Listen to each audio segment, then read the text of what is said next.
Can ethanol reduce our dependency on foreign oil until we can develop the perfect solution?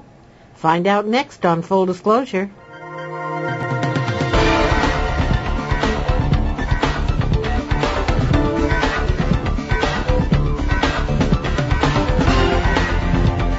The legislature for a number of years has been saying, ever since MTBE got phased out, that we needed to shift from a hydrocarbon to a more fuel diversified approach to providing this very important element for the people of California.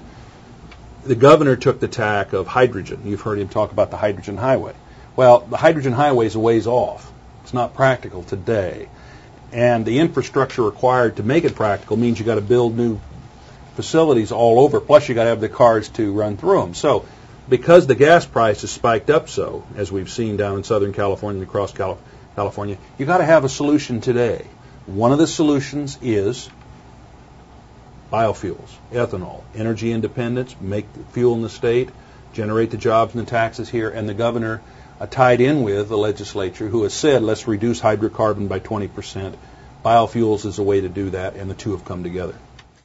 So how is ethanol produced, delivered, and used?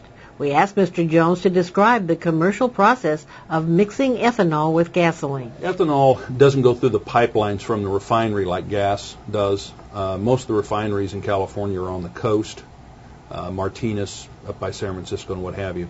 That is piped into the interior of California, and then it comes to what we call a rack, where the trucks come in and pick it up and then take it out to the gas stations and what have you. There's a rack just outside of Fresno. They call it a rack. We deliver the ethanol to that rack and just splash blend it in the tank. So if you've got a 1,000-gallon tank of gasoline, you put in 950 gallons of gasoline and 50 gallons of ethanol. What it does is extends the amount of fuel that we have, and it provides an opportunity for that fuel that we do have to burn hotter, which is a requirement for the fuels in California to have less particulates in the air. So distribution, we move it with truck. We don't move it through the same pipeline, but we build the refineries, the biorefineries, if you will, in the rural areas near the places that are really hard to get to deliver ethanol. For example, the Central Valley.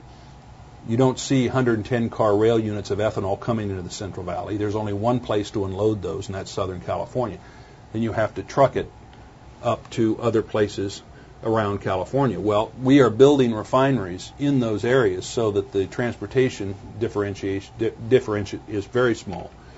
Plus, because the cows are up in those areas, then unlike the Midwest, where they historically have made most of the ethanol, they have to dry down the distiller's grain, the wet distiller's grain that comes out of those plants. It's a wet 65% moisture grain product. It's as a byproduct of making ethanol out of corn. They have to dry that back down. They don't have the cows, and then they ship the dry product to us in California to feed to our cows.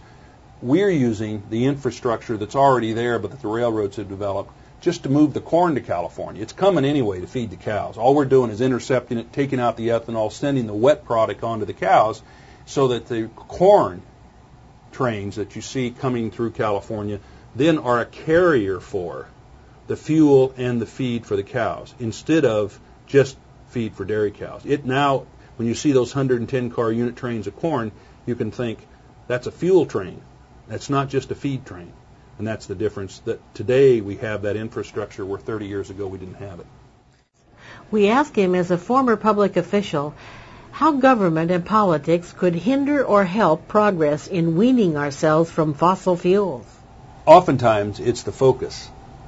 And it's not that government seeks to change the course, but when there are so many issues out there, they're all striving to be number one and get the attention of the decision makers. Oftentimes it's the issue that happens to be the hottest at the moment, like $3.50 gasoline is pretty hot right now. Immigration is hot right now. So people are forced to focus on those issues because the public will not let them do anything else.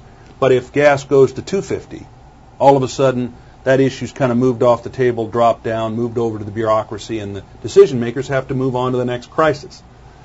Crisis management is one of the ways in which you would lose focus on this. If I don't want to see a crisis on fuel, I didn't want to see a crisis on electricity.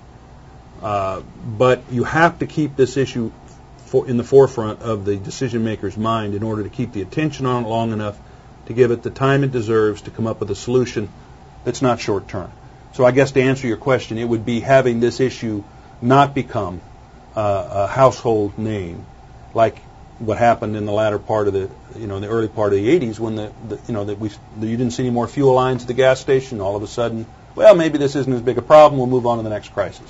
We can't do that this time. The fundamentals are not in our favor.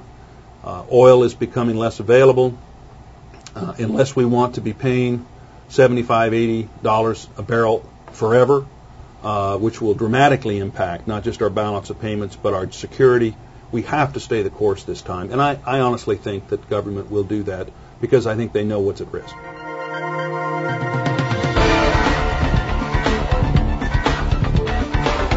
If you'd like to see this entire interview, you can purchase this program by clicking on the Buy Our Program link on the top of this page.